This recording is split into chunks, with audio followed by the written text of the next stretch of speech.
Thanks so much for coming to my show, guys. I really appreciate it. Oh, you're so welcome. I'm excited. So am I. Thank you. Really appreciate it. Let's start in the beginning. Give a quick introduction who you are and what you do. We can start with Courtney. Okay. My name is Courtney Miley. I am an intuitive abstract artist. That's the best way I could describe it. I run a art practice out of my studio, which is right outside my home. I have 4 teenagers, well, 3 adults and a teenager. I'm almost done with children. I've been married for, I don't know, it seems like forever, but I believe it's been 21 years or 22 years, actually. And I've been painting for, I've been probably about 11 years, I guess. Professionally, probably about 8 of those. Okay. Yeah. All right. What about you, Sensei? Super professional. My name is Sensei. I work as a gallery curator in Baton Rouge, one half of an organization called Ellemnop.art, which is pronounced like the alphabet. We also work to manage specific projects and portfolios of fine artists that are located in Baton Rouge and in surrounding areas, so in Louisiana. So where does the name come from? The name of the gallery. The name comes from about 75 names written down on a sheet of paper. I was going to transport those names into my computer, and I needed the Wi-Fi password of the building that I was in. And they said the password is Ellemnop. And then I turned to my now business partner and said, hey, write that down. That sounds like a really interesting name. And I think that we should use it for the company. And it made it to the cut as number 1. Wow. Sounds so random. Yeah. I've just found that most really good artistic decisions are calculated, but they can appear to be extremely random. Tell me about the nature of your painting process. Where does it start? Well, it has evolved so much over the years on how it starts. It would be easier, I guess, if I go back to the beginning. I wasn't always a large scale or canvas painter, I guess you would say. I started out as an art journaler, for lack of a better word. It was something I did to fill my time while I was in the process of a lot of waiting. I had a daughter who was diagnosed with cancer at 7, I believe, or right before she turned 7. And so she had leukemia, and she's wonderful now. She's going to be 18 in a week, and everything's great. But at the time, we lived at St. Jude, and I had a lot of extra time. We just did a lot of waiting, just sitting there. And, you can only read so much or sit so much that I happened to be going through YouTube and found someone that was art journaling, and it was something I felt like I could do while I was there. So at that time, my art practice was just very personal. It was something to keep my mind off of the moment. It was something that we did together, her and I, to pass the time. We did a lot of art, the hospital was amazing about giving us art supplies.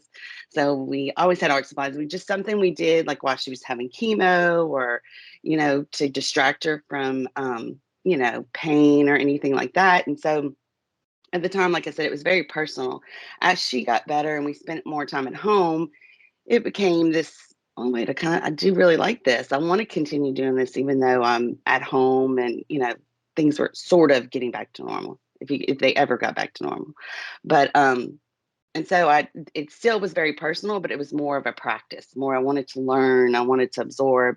And now it's become more of a discovery thing for me, where I just come in here and it starts when I wake up. It starts when I see things, hear things. I come in and I try to put them down on paper, and I try to communicate with the canvas and myself, and try to discern or take apart my days and put them in compartments, I guess, on canvas and in journals. And now it's more of I want to share these things with people, where before it was something that was very, very personal. Now it's more I enjoy communicating with others through my canvases and through my work. But it's all just very intuitive. It's based on, my daily life and how I go about it, if that makes any sense. So is it acrylic painting? I do mostly acrylic, but my practice is more of let's just see what happens, like it just, so I use just about everything, from oil sticks to acrylic markers to ink. So it's a little bit of everything. It's whatever works in the moment. How do you know if you have a successful painting or not? That, I guess, that is based on the viewer and myself, but on a different level. I might find it to be extremely successful and feel good to me, and it's what I want to say, and it may just go right past everybody. Like it's just not something that resonated with them, but it obviously was a piece that I needed to get out.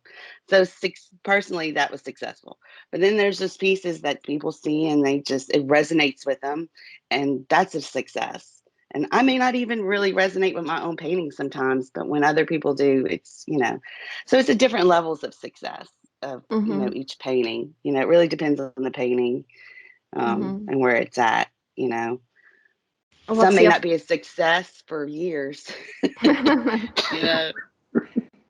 So what's your favorite color? That's hard. I would have to say I don't have a favorite color, but if you asked other people, they would tell you my favorite color is blue. Okay. Which is very strange for me because I never liked blue. I never wore blue, but it tends to show up everywhere. So I'd have to say blue seems to be that unconscious, that color that just draws me in without me even realizing it most of the time.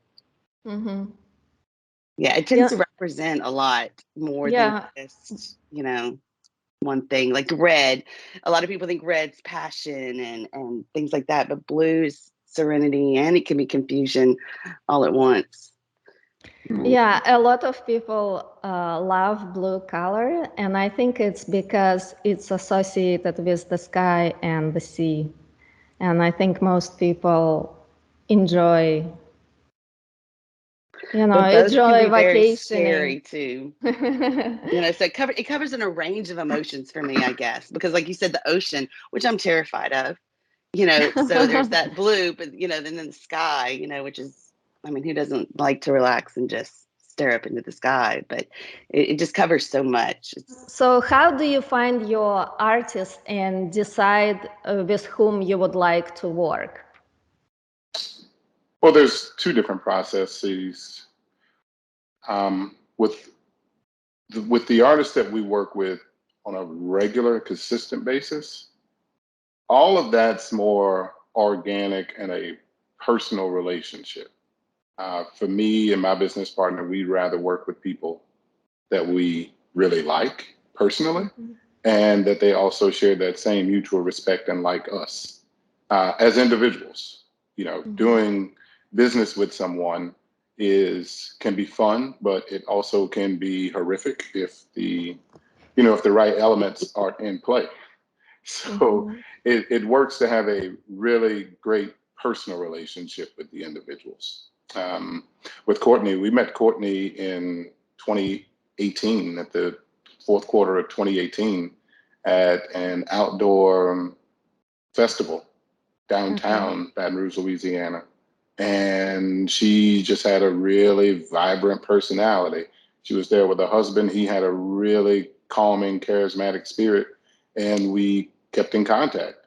And it over time grew into We have different opportunities if you'd like to participate in a solo show. We have different opportunities if you would like to participate in a group show.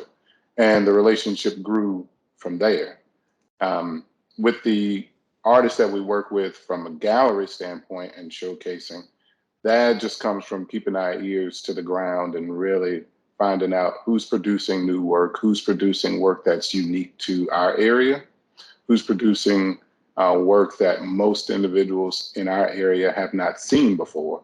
And we want to be able to give them the opportunity to highlight their talents and their achievements on and off the canvas.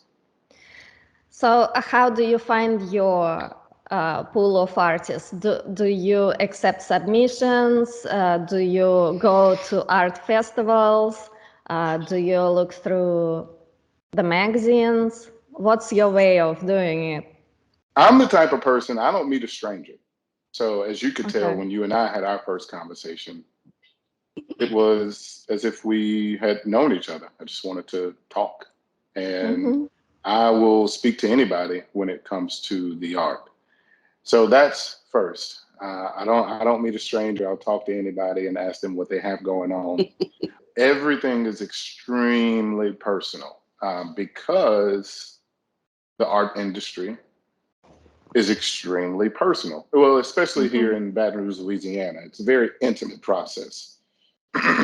There aren't buyers who are just tossing thousands of dollars, hundreds of dollars toward the pool of artists. It comes from a very personal relationship. If they enjoy the person's personality, if they enjoy the person's story, if they enjoy the person's art, that's what translates into more success from being introduced to more people, being introduced to more buyers, more collectors. So everything is, we don't take this national or grand scale of art submissions because to me that seems so informal. I'd rather speak with 2 to 3 artists that I have a really good relationship with and I really enjoy their work and I understand their story versus having a dossier of 15, 20 artists that I don't know who they really are, and then I'm unable to truly represent their work in the best way possible. Makes a lot of sense.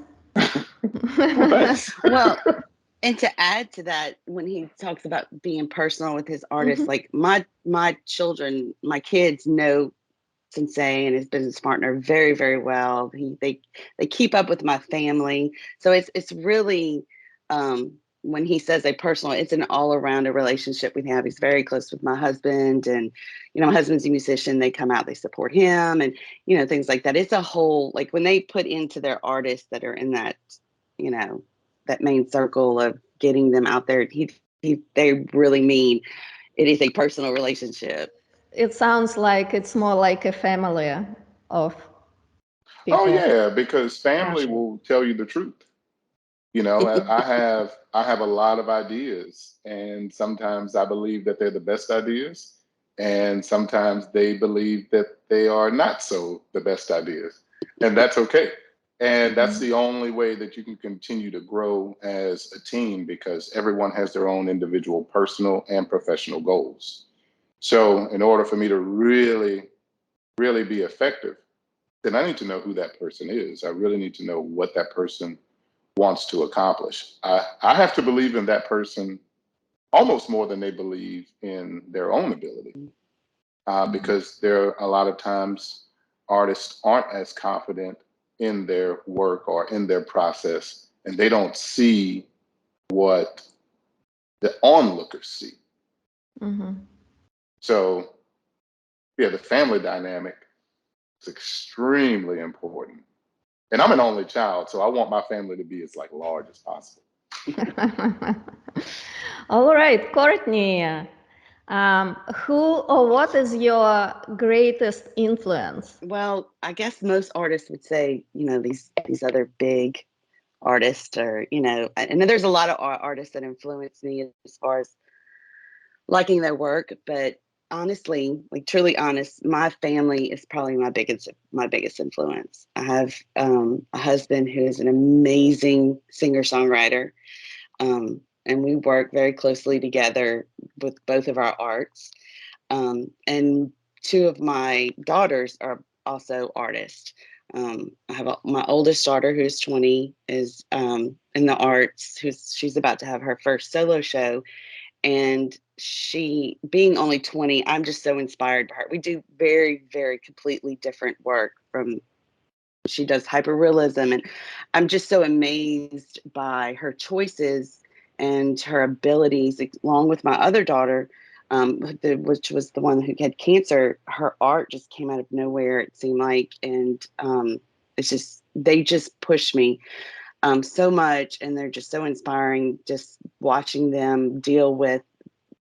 these young adults go through life in general, and then with everything we have going on in the world, for them to choose arts as an outlet, with everything that they have, I just think is so amazing. And my other two are the biggest cheerleaders I have, and there's nothing more inspiring than that, to have people behind you pushing you. And they keep me very humble, which they're very truthful about things, but ultimately they really inspire me the most.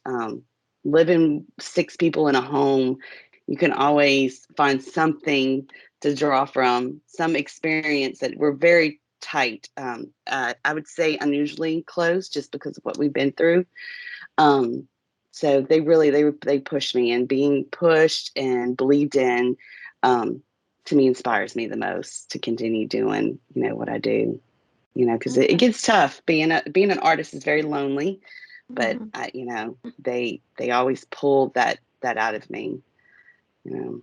And how old is your youngest child? He will be 15 on Friday. Oh, they're all grown up. Yeah, they're getting. We won't discuss that though.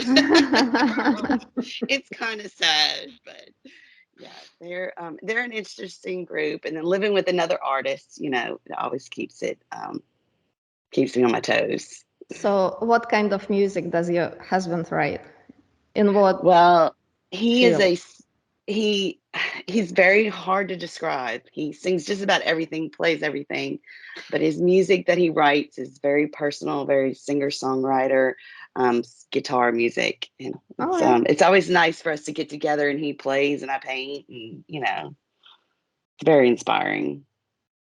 So, what's your biggest challenge as an artist?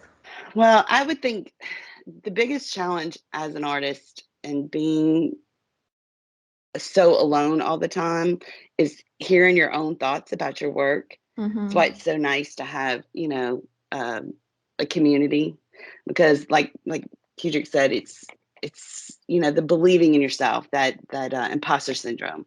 I mean, that's got to be the most difficult thing. I mean, even this morning I woke up and I was like, why am I going on this podcast? Like, why am I going to talk about my work? Nobody cares. Nobody, I'm in here alone doing my thing. So you have to fight that daily of, you know, you might be a little spot on the map of all the artists out there, but you're still the only one that does what you do. Mm-hmm. My story is the only one I can tell. No one can tell. I mean, someone else can tell my story, but it's never going to have those details in it that I can give it. So, but I would think that's probably the most difficult thing, is just believing in myself on a daily basis. Not just when I produce work that I think is fabulous, or, not just when somebody buys a painting or collects a painting, just believing myself every day. I'm a mother, I'm a wife, I'm an artist, I'm a cook, I'm a draw, all these little things I do. I have to believe that I can do them all, and I do them to my best ability. And I have to remind myself, you're doing the best you can. So, your way of dealing with the imposter syndrome is to remind yourself that you can do it. I can do. I know, I see so many people do difficult things every day, and I've done much more difficult things than paint a painting. When you face life and death, you think, I could throw some paint and I can do that. Mm-hmm. Like, I can enjoy this, but I have to tell myself every day, Mm-hmm. that this is possible. that I can, support myself with my art, that I can. And, when it all comes down to it, it's still a very personal thing. So whether, you know, on those hard days I don't believe in myself, I'm still going to paint. I'm still going to do something creative, Mm-hmm. So it's just the keep going to beat that imposter syndrome. Yeah, I think it's because our art has this healing quality. So whatever we do as artists kind of heals us and heals other people. So For it's like sure. fighting with the imposter syndrome on one hand and, healing on the other. For sure. And that's the thing. It always draws me back in. I can come in and having a horrible day in the studio, spilling paint, dropping this, ugly canvases. But there's something that came out of that. And I'm back in the studio the next day or in a couple of days. When I lick my wounds, I come back in. And, there's always a lesson to learn. There's always some healing, whether I see it in the moment or not. I don't believe I would have made it through what we did, with my daughter. I don't think I would have made it through sanely if I hadn't had art, if I hadn't had that creative outlet to go to, for sure. Yeah, I'm sorry you had to deal with that. That's horrible. Yeah, I it was can't. it was I tough. can't even imagine. Yeah, it was tough, and it was a long period, like 3 years of constant doctors and chemos and stuff. But so much good did come out of it. She's doing wonderful, and um, has gone to the arts, as an outlet too, which is really cool because you would think she doesn't have a whole lot of memories from that time because she was so young, Mm-hmm. but she does remember all the art we did and all the creative things we did. We've saved everything, we have things to look back on. And Mm-hmm. so, If you like this video, please share it with your friends, leave a comment or rate this podcast. Thanks so much. Okay, I'm gonna switch again and ask Sensei. How do you find new clients? Ooh. I can't tell you my secrets. Or you kind of have to, maybe. In my former life, I was a real estate agent. Okay. And the one thing I learned was take care of the person that's in front of you.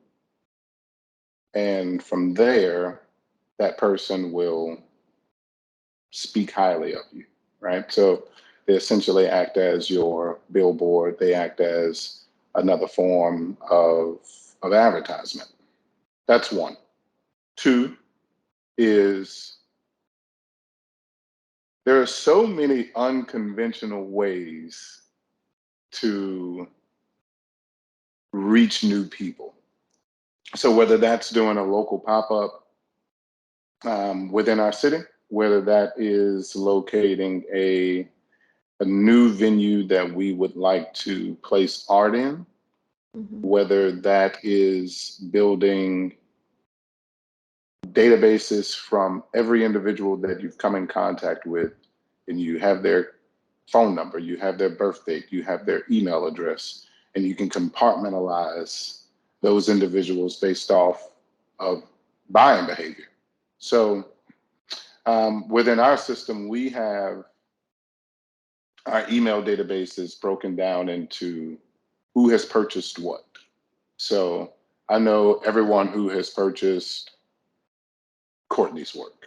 And if Courtney is going to release a new series of work or a new piece of work, it only makes sense to reach out to those people first. And from there, that database and that group of people just continuously grows. Another thing that we began to do was create our own physical lookbooks of the work. So if there are 5 to 7, 10, 12 pieces that we would like to highlight and really push, yes, the internet is really, really it's the newfound land. It really is. And there's still a lot of things that are undiscovered about the internet in regards to e-commerce. But also, people within our region still live in a very physical world. They want to hold it, they want to touch it, they want to physically look at it. So we still have to meet them in the middle, right? We have to meet them in the middle to say, here, hold on to this. This is physically what we have for you to look at versus, please go check us out on social media, or please go check us out on our website. So another thing is really meeting people where they are. Everything that people like to do, the activities that individuals like to do here in Baton Rouge or in Louisiana, we will kind of meet them halfway on that. Louisiana is people love to have fun. And whether that means they're just getting together with or without alcohol, usually it's with their favorite alcohol. So I have put myself in the mind frame of what would a consumer, or what would someone who really loves art like to do? Sometimes they love to go to happy hour, regardless of whether that's 2 in the afternoon or 5 in the afternoon. So nothing stops me from contacting a restaurant or a very popular bar and saying, hey, I would like to do an artist happy hour, where we will come in and essentially post up, allow the artist to get an opportunity to mingle with the guests that are coming in, mingle with the staff that is actually there, and again, build education, and then that education then turns into sales. Another really cool idea we did a few years ago was, you're familiar with paying it forward, right? Somebody in line buys your cup of coffee or buys your meal, and then you pay it forward and you purchase the person's order behind you. But we did something called Pay It Artwood, which was an amazing opportunity that we did. We did art giveaways, we did museum giveaways. We allowed people to spin a spin wheel for their opportunity to win original hand painted art, and it was a really huge success. And everyone who actually came out, we purchased their coffee.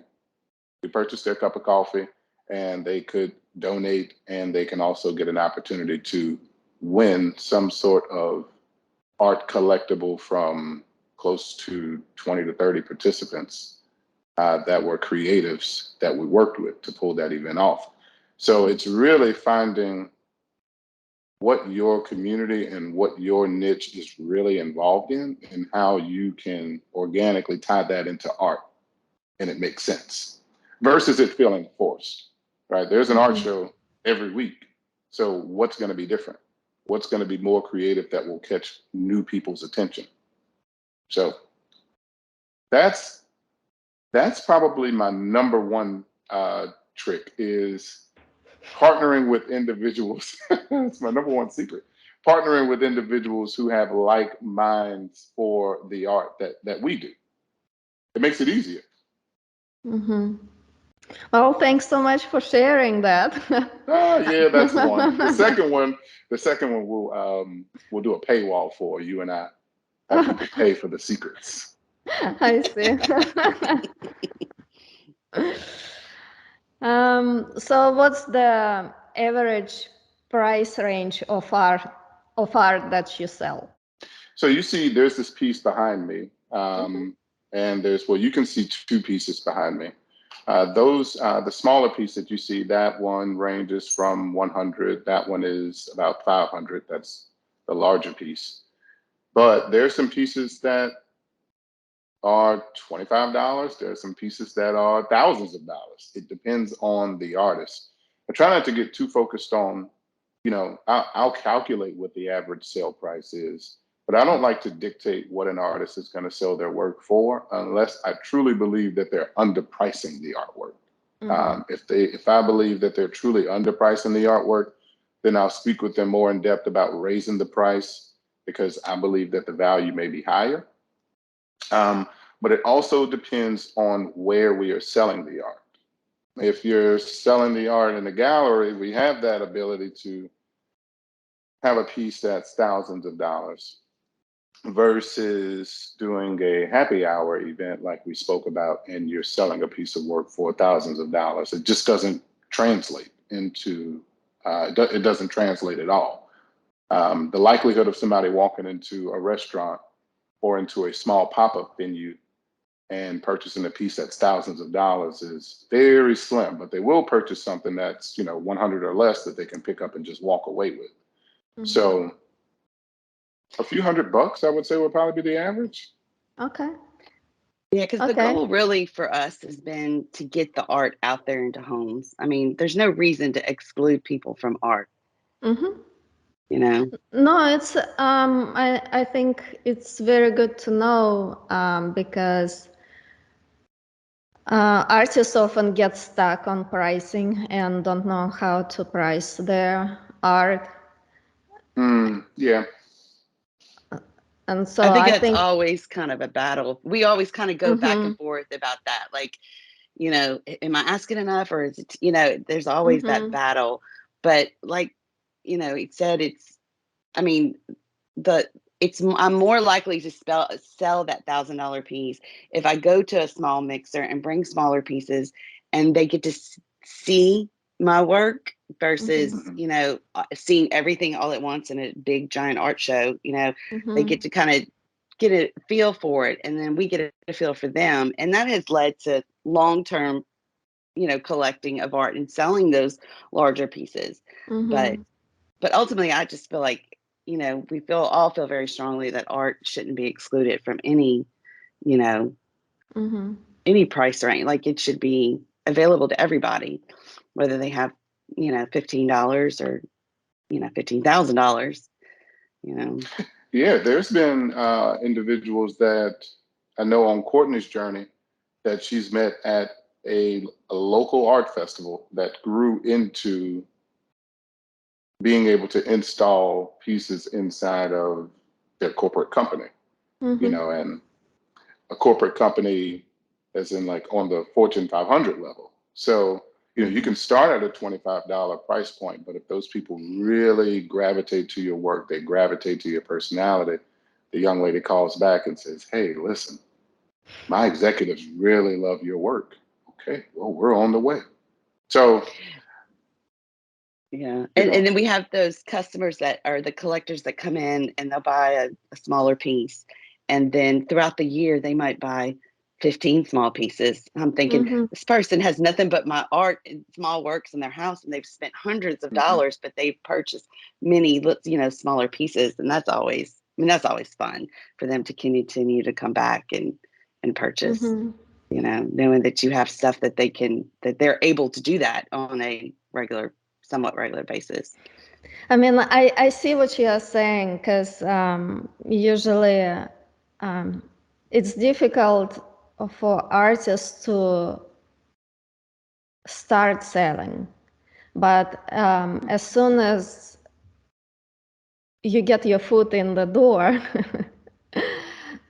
you're able to sell more to the same clients. And sometimes those people buy for many years. So it makes a lot of sense what you're saying. Yeah. Why do you paint? Now I just turned 47, like a week ago. Was it a week ago? Happy birthday. Thank you. And I think about that a lot. I actually think about that question quite often. Like, why do I do this? It's not to be a millionaire, obviously. It's, and why I would not? continue. Well, that would be fabulous. I mean, that's Lanya, it's the focus for me, I believe, is, and I think for every artist out there, or every individual, is that you need a place. Everybody needs a place to belong.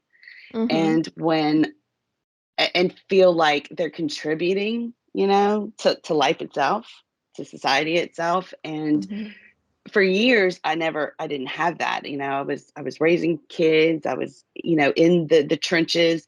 And when things got a little quiet, it was, even after art journaling for several years with, going through with Sophia, I felt like, and even today, it's like when I walk in here, whether it was used to be my closet was my studio before this, wherever my studio was at the time when I walked in, it was that place where there is there's unconditional love. There's always a canvas or a journal ready for me to make my marks, to pour into it. And it's non-discriminative. I can come in here at any state. I can feel any way that I want, and I can just put it out there. And it may never leave this room, but it's my home. Ultimately, it's my personal little home. And I think, that's what draws me back day after day to create. And I just love it. As far as, being 47, there's nothing more to make you feel like a child or a teenager again, is to just color, throw paint, get messy. Because as you can see, I'm a very messy painter. I'm a very messy artist. And that feels so good. There's nothing like it. There really isn't. When every day is rules and things you have to do and you have to accomplish and you have to make this meeting or you have to bring the kids here, come in here, and you just let all that go. I mean, who wouldn't want to do that? Yeah, it's very freeing. Mm-hmm. Yeah. It is. Nobody can tell me whether I'm right or wrong. Like, I have the right to be both of those things when I'm in here, So it just feels good. That's why I keep doing it. It just feels good. Where do you envision yourself in 10 years? Me in 10 years? That's so funny, because when people ask me that, my immediate thought is, how old will my kids be? So in 10 years, my son will be 25. As an artist, I don't live, and even as a mom, I don't live too far in the future. I've learned that this is what I have is today, so, I'm happy where I'm at now. It wouldn't disappoint me if I was right here, still in my studio. I know a lot of people would be like, I want to be, in these huge museums and all. Look, I want all the things. I want all the things, and I want to learn how to do all the things. In 10 years, I'm hoping I'm able to just continue sharing my art. I'm able to keep doing it. I hope in 10 years, I have more of it out there, just like any artist. I would like to have more solo shows, and I like to do all these things, but when it all comes down to it, I just hope I can continue doing that this practice, still goes on, at 47, 57, 77, 87, I'm gonna ask you a technical question about your painting. Like, do you do any textures, or like, how do you layer paint? I'm surprised Sensei doesn't jump in there and say, "Oh, she continues just to paint over all her old work." I'm trying to hold on to the secrets. I just want the interview to be compelling without being compelling. That is a habit I have. I like to paint over things, but ultimately, the way that I approach my work, as a blank canvas, I just start. Like, I whether it's writing or pouring or putting texture down with collage or anything like that. My work is based on that decision dictates the next decision. So the paintings can be like this one behind me is a very flat painting, but has lots of movement. The one there's ones that I will paint on continually for months, and all the texture and the things that come out of it is really serendipitous. It's based, it's just whatever that decision was right before it created the next movement that created that texture. So it's just all in that moment. And it's all very different. Each painting is so different, and I can't ever recreate a painting. Like, I can use the same colors, I can use the same tools, but it will not look anything like the painting before it. It always blows my mind with other artists how they can do that. Like, I think that is like, it's just so wild. I'm like, I would love to be able to. I just can't do it. It just doesn't happen. Everything is so in the moment. I'm a very fast painter too, so I move very fast. But I will try anything once. So as far as like what I put down on my, I use, you name it, I've tried it. And it's probably in a painting somewhere out there, but I never can recreate it. So You nor that I sound want to. you sound like you're a very spontaneous person.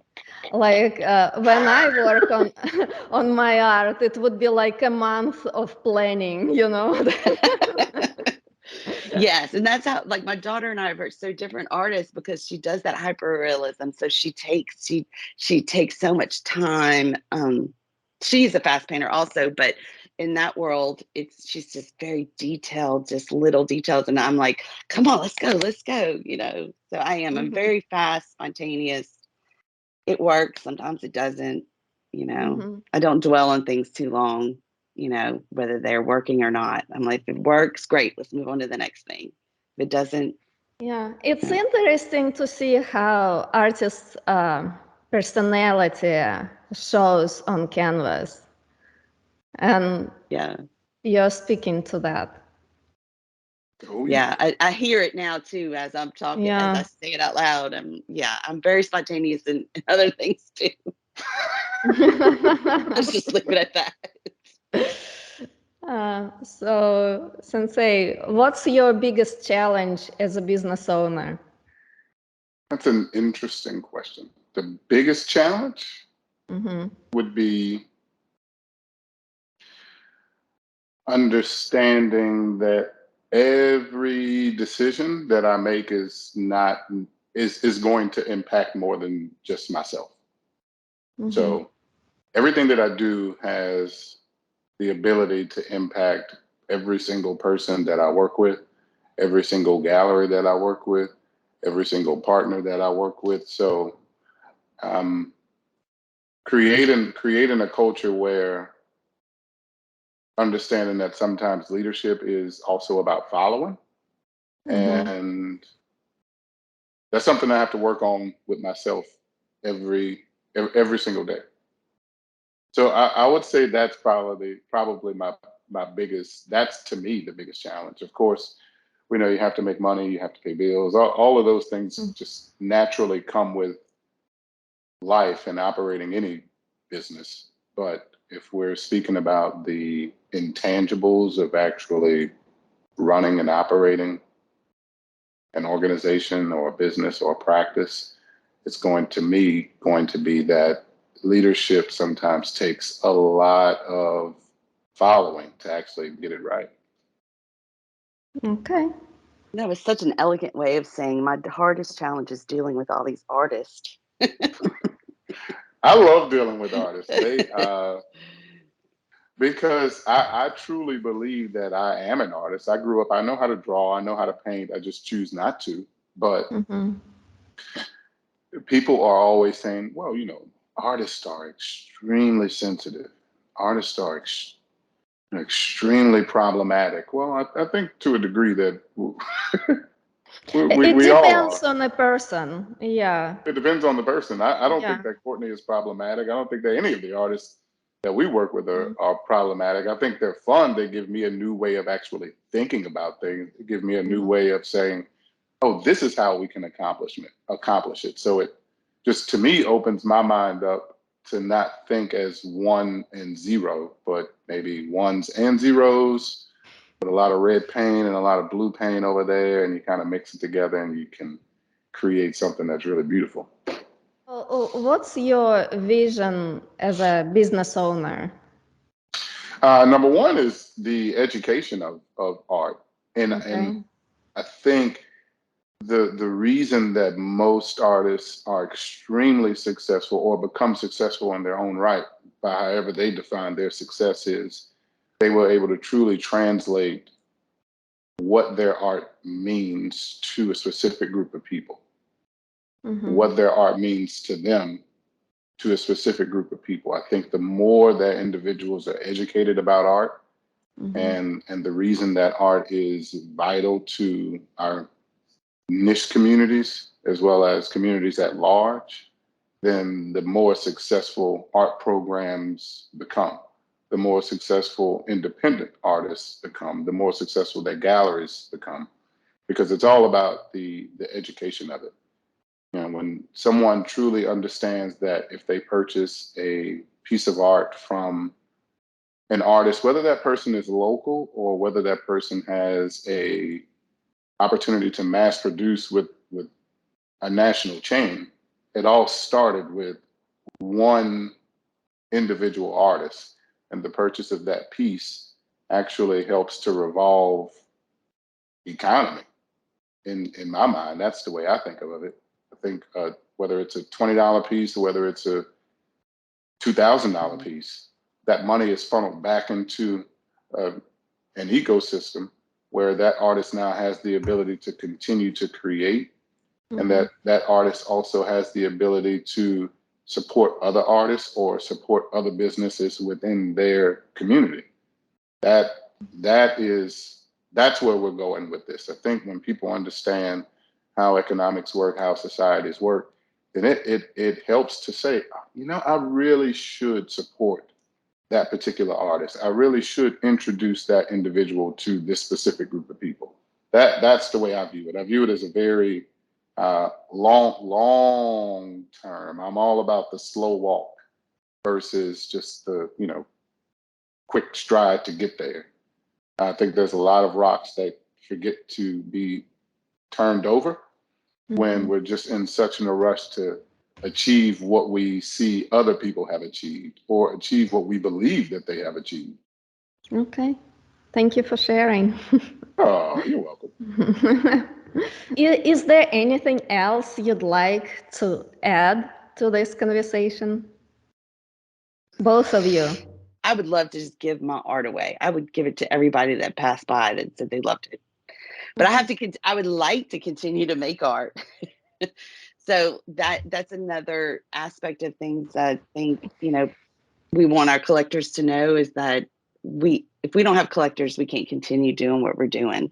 And that's why it's getting into that community and learning about these individuals, is really, I think in the forefront for Ellemnop and for all of us, the artists that are, move forward with them. And I just think that's so cool. It's building more than just a clientele. Much more than that. So you touch up on a very good point, I think, because a lot of artists just do art and they want to share and give it away or gift it.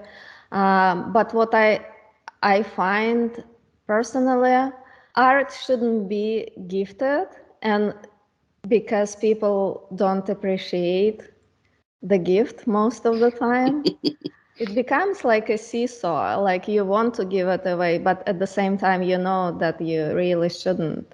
And you need to be paid for your work. Otherwise, you're not going to make a living. And like you said, we put so much of our soul into this. Ellemnop put so much of their soul into supporting us and getting things out there. You have to sell. There's no way around it. do you consider yourself being a good salesperson or no? Okay, I personally would say no, and Keith just shaking his head yes. I'd love to, as much as I'd love to be alone and in my studio, I do love to talk to people about my art in general. I mean, I could talk art all day long and never take a breath. So as far as that, is concerned, I mean, I love, and I'm an open book about anything. So I love it when people ask me questions. I mean, I may not have the answers, or I may not have the answers they want, but, like a lot of people ask me, well, what were you thinking when you made this piece? And I'm like, I am so in the moment. I have no idea. They want this big romantic answer. And sometimes I don't have those answers. Sometimes it is just what it is. But I do enjoy talking to people about, my work and stuff. So yeah, I can see you're a very good salesperson. I just want to hear your self-assessment. Yeah, I still find it kind of cringy, to I still find Instagram cringy. I always have. I mean, I've been on it forever, and I still find it cringy to put my thoughts and work out there. But I just have to get over myself. I do, I could definitely sell somebody else's stuff probably quicker than I could sell my own. just that imposter, syndrome sneaks on up. Because there is no attachment. I mean, you're attached to your work, so it becomes a lot harder. When I moved, it took me 2 days to sell all my furniture. I wish I could do the same for my art, Yeah, exactly. Yeah.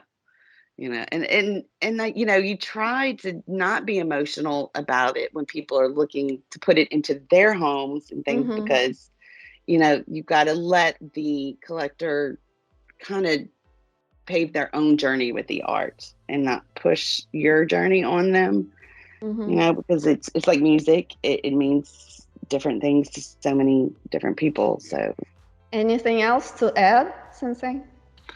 I loved when I love that question when people ask, well, what was the artist thinking when they were painting this?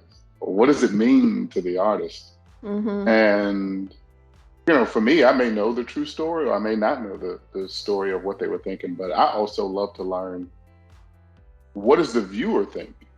What do you think it means? And what does it mean to you? What does it make you feel? I think that's more of an appropriate question versus asking the artist, hey, what does this mean? Because I've been around some really talented artists, and you ask them what the art means, and they just won't give you an answer, because... Well, it's like what Sean always says about his music. You let the viewer do the heavy lifting. Let the listener do the heavy lifting. Yeah, but I agree with that. I think it's a very good conversation point, and artists need to think about those topics, because otherwise it's difficult to find the connection. And whenever artist explains his or her art, the viewer becomes more involved, and it creates a connection and a good conversation, in my opinion. Yeah, it's like storytelling. And there's that fine line of telling a story and trying to convince somebody. And I think that's where a lot of artists kind of, between the sales and the explaining of your art, you have to walk that fine line where, I need to leave some things out for the viewer, and there's art out there that is very specific, and this is exactly what it means. You have that political art, you have the hyper realism art, and that's, that has very specific, words behind it. Whereas with abstract, it's that fine line of, why I painted it and the way I feel may not even be close to what the viewer feels, and I never want to impose that on them. Well, tell me where people can find you guys if they want to connect.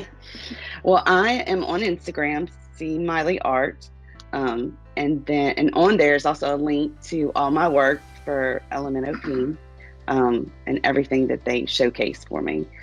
We can be found all across the World Wide Web. So the site is Ellemnop.art, right? So just as someone would have a .com, we have a .art, and it's spelled ELLEMNOP.art. And there you'll find full collections from various artists, as well as all of the current exhibitions that we have throughout the city. Very good. Well, thanks so much, guys, for sharing your wisdom. I enjoyed our conversation very much. Yeah, you've been fun. I enjoyed it. Thank you so much for having us. Time. Yeah, okay. Take care. All right. Bye. Bye. Thanks so much for watching. All the links are in the show notes. Take care. Bye-bye.